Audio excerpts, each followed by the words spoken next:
किसी भी मुल्क या शख्स की जानिब से जब भी कोई टेक्नोलॉजी मुतारिफ करवाई गई है तो हमेशा उसके दो पहलू हुए हैं, एक पॉजिटिव और एक नेगेटिव। आजकल नौजवानों के हवाले से बात की जाए तो नेगेटिव इस्तेमाल जो है वह टेक्नोलॉजी का ज़्यादा देखने में सामने आ रहा है, जिसकी वजह से कई मसाइल पैदा होते हैं। लेकिन अगर बात की जाए पॉजिटिव टेक्नोलॉजी की, तो पॉजिटिव टेक्नोलॉजी पर अमल करते हुए मुख्तलिफ कामयाबियाँ हासिल की जा सकती हैं और अपना नाम भी बनाया जा सकता है।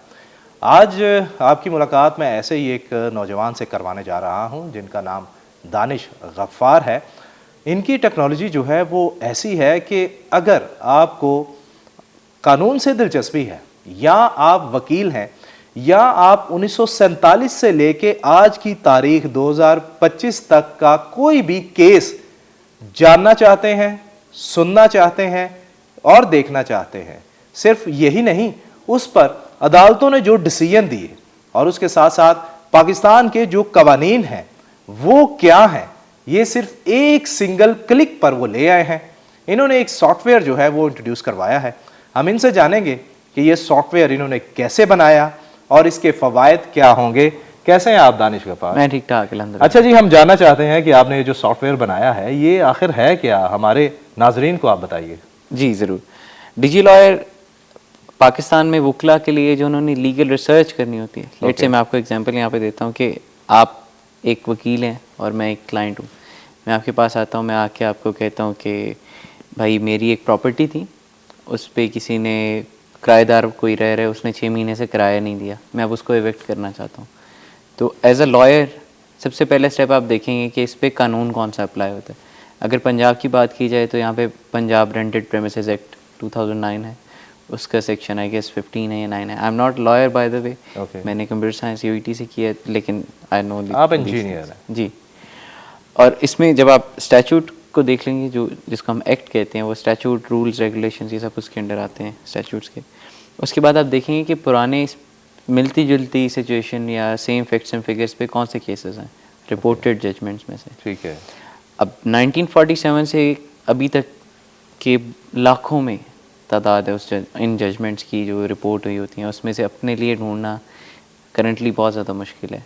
या वकला किताबें खोलते हैं आप, लाखों जजमेंट्स में से आप कितनी ही किताबें पढ़ लेंगे। या ऑनलाइन जो सोल्यूशंस एग्जिस्ट करते हैं वो बहुत पुराने 2007-8 इस टाइम के आपको मिलेंगे, जैसे आप 2000 में चले गए। वकला की ज़िंदगी ऐसी है। तो हमने इसमें सारे केस लॉ इकट्ठे किए, सारे कानून इकट्ठे किए, उन सबको कवानीन को एक जगह रख के, केस लॉ को एक जगह रख के, उसके ऊपर ना सिर्फ वकला को फ्री ऑफ कॉस्ट उसकी बेसिक एक्सेस दिए, जो कि जिसके लिए करंटली वो 3 से 4 हज़ार रुपया पे करते हैं पर मंथ, वो चीज़ हमने उनके लिए बिल्कुल फ्री ऑफ कॉस्ट कर दी। और उसके ऊपर फिर हमने एक AI बेस्ड सिस्टम बनाया है जिसके अंदर आपको आर्क AI, एक हमारा रिसर्च एसोसिएट है, it's a female by the way, और आप उसको पूरी प्रॉपोजिशन देते हैं कि ये फ़लाना फ़लाना मेरा केस है। जैसे मैंने अभी बताया कि रेंटेड प्रेमिसेस एक्ट, या आपके किराएदार ने घर नहीं छोड़ा, आप वो पूरा जाके उसको बताते हैं कि मुझे इस पर रिसर्च करके दे दो। वो सारे लाखों जजमेंट्स में से AI के थ्रू देखती है कि आपको आपके इस पर्टिकुलर सिनेरियो पे कौन सी जजमेंट लागू होती है, कौन सा कानून, कौन सा सेक्शन, और फ़ौरन आपकी जो जिसके लिए करंटली एक वकील को 30 घंटे लगते हैं पूरे, लाइक ऑन एवरेज एक वीक में वो 30 घंटे इस पे लगाता है लीगल रिसर्च, ड्राफ्टिंग वगैरह पे, वो उसका मिनट्स में आ गया चीज़। जिस तरह आप बता रहे हैं कि किसी भी वकील को तकरीबन 30 घंटे लगते हैं किसी भी केस को स्टडी करने में, जो कि आपने एक सिंगल क्लिक पर ले आए हैं, तो आपने ये जो सॉफ्टवेयर बनाया है जो कि डिजी लॉयर के नाम से एक प्लेटफॉर्म है,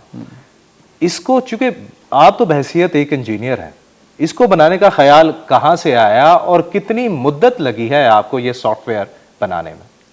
ये भी बड़ी एक दिलचस्प स्टोरी है। एक चीज़ जो इसमें बहुत मेजर है वो ये है कि मेरे वालिद साहब वो भी एक वकील हैं, लेकिन मेरा एक कह लें टर्न ऑफ इवेंट्स इस तरह का हुआ कि मैं किसी चीज़ पे काम कर रहा था, उसके पेटेंट्स के लिए मैं वालिद साहब के पास गया। उन्होंने कहा कि यार ये मेरे पार्टनर हैं, ये IP मतलब इंटेलेक्चुअल प्रॉपर्टी को देखते हैं, तो आप इनसे रब्ता करें, ये पेटेंट्स के बारे में आपको बेहतर गाइड करेंगे।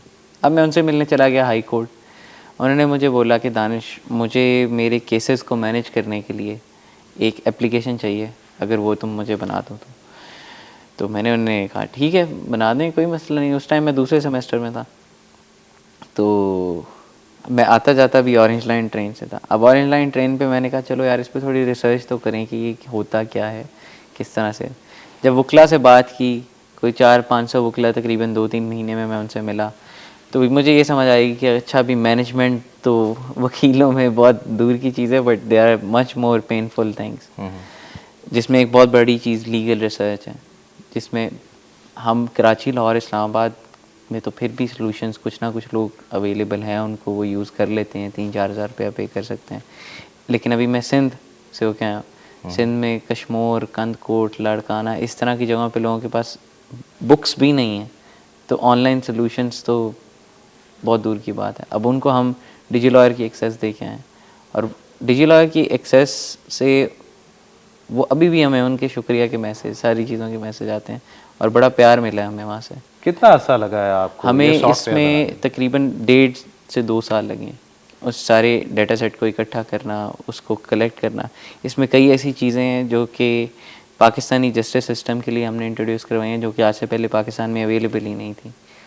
जैसे कि थोड़ा सा शायद टेक्निकल हो जाए, बट आप एक जजमेंट अगर पढ़ रहे हैं, जजमेंट मतलब कोई पुराना फ़ैसला 2015 का, अब 2015 का फ़ैसला जब आप पढ़ रहे हैं तो ये देखना कि ये आने वाले सालों में 2018, 2020, 22, 25 में किस किस जजमेंट ने उसका हवाला दिया या उस पर रिलाय किया।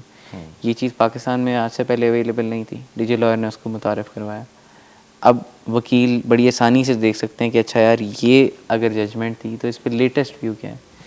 इससे नेक्स्ट एक जो स्टेप हमने किया है वो है ओवर रूल्ड, रिटेन्ड और डिस्टिंग्विश्ड। इसको कहते हैं केस हेल्थ, कि क्या जो मैं जजमेंट कोर्ट में सबमिट करवाने जा रहा है वकील, उस जो आपने, जैसे मैंने पहले अर्ज़ किया कि रिसर्च आपने की, अब अगर वो सबमिट करवाने चाह रहा है, हो सकता है कि वो ओवर रूल हो गई हो। ठीक है। अभी से पहले वकला हजरात एक दूसरे से ही या अपने इंटरनल जो कह लें कि वो नॉलेज जो थोड़ा जो भी वो पढ़ते हैं उसकी बेस पे वो एक बहुत ज़्यादा ह्यूमन एरर पे डिपेंड कर रहे थे। अब आपको फ़ौरन वहाँ पे कलर कोडेड मिल जाता है, red means over ruled, yellow means distinguished, green means के ये रिटेन्ड है। तो हम सिर्फ एआई और उस पर नहीं, बल्कि एक्चुअल जो लीगल जिसमें वकील को कोई फ़ायदा हो रहा है या जज को कोई फ़ायदा हो रहा है, उस पर हम बहुत ज़्यादा काम कर रहे हैं। अच्छा, नौजवान वकला के लिए जहाँ पर आपने आसानी पैदा कर दी है ये सॉफ्टवेयर बनाकर, वहीं पर कई लोगों का रोज़गार भी आपने छीन लिया है। तो ये सॉफ्टवेयर बनाने में कोई मुश्किल पेश आई?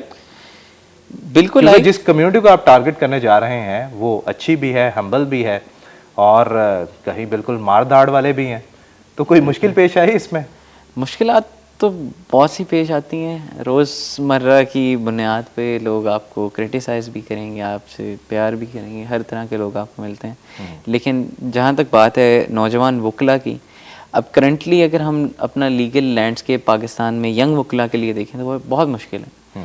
स्पेशली अगर आप फर्स्ट जनरेशन लॉयर हैं, आपके वालिद या दादा या आपकी कोई पुश्तों से वकालत नहीं चलती आ रही, तो उस बच्चे के लिए बहुत ज़्यादा मुश्किल है। वो लॉ फर्म्स में जाता है, उसको 2-2 साल ड्राफ्टिंग करवाई जाती है, उसको 2-2 साल रिसर्च करवाई जाती है, उसको एक्चुअल केस में या कोर्ट में ले जाया ही नहीं जा रहा। और ये तो मैं लड़कों की बात कर रहा हूँ, लड़कियों का इससे बुरा हाल है। लोग उनको कह लें कि आप प्लेटफॉर्म ही नहीं दे रहे, तो वो आगे कैसे आएंगी। आप हाई कोर्ट मेरे साथ अगर कल चलेंगे, आपको 95% जो है वो मेन नज़र आएंगे, 5% में मेन नज़र आएंगे। बिल्कुल ये भी एक बहुत ज़्यादा डिस्पैरिटी क्रिएट हुई। तो हम कहते हैं कि पहले 2 साल में आप उसको आपने वकालत सिखानी है, उसको आपने उसको वर्ड यूज़ करना नहीं सिखाना, या आपने उसको कह लें कि रिसर्च करना पुराने तरीक़ों से कोई मायने ही नहीं रखता जब आपके पास जदीद से जदीद तरीन तरीके हैं। तो आइंदा इन फ्यूचर कोई ऐसा कोई और सॉफ्टवेयर बनाने का इरादा है? ज़रूर, अभी इसको भी हम इंशाल्लाह पाकिस्तान में कवर करेंगे, और पाकिस्तान में कवर करके इसको इंशाल्लाह हम इंटरनेशनल लेके जाएंगे। चलें, बहुत शुक्रिया, मुबारक हो आपको। पाकिस्तान में आर्टिफिशियल इंटेलिजेंस का दौर दौरा है, और एआई के मस्बत इस्तेमाल के हवाले से बात की जाए तो उसकी वाज़ेह मिसाल दानिश गफ़ार है।